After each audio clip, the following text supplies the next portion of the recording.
আমার কষ্টের কথা কই না। এডি হয়েছে কাকা, আমি মানুষের হাতে পাও ধরলেও বাসের মধ্যে উঠে পাও ধরে ভিক্ষা পাই। সবাই দেয়, ভিক্ষা দেয়, ভালো মতো দেয়। একজন আজকে একটা সুপার মার্কেটে খালি একটা মুরগি চাইছি দেখতে, কেনা পারছে একটা হুন্ডারে একটা সারে ভাই, ওনাকে টাকা দিছে অনেক কষ্ট তোমার এখন করে। আছে কে? মোর তো বাপ নাই, আছে ওই একটা মা। ভাই ভালোবাসে তোমারে?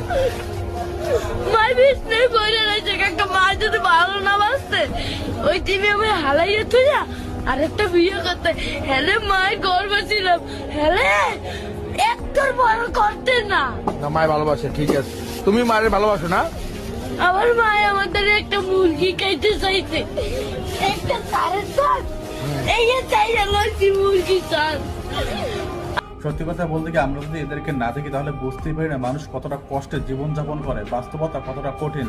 কোনো ব্যক্তি যদি এই ছেলেটাকে চিনে থাকেন তাহলে আমার সাথে যোগাযোগ করবেন, আমি এই ছেলেটাকে আর্থিকভাবে সাহায্য করতে চাই।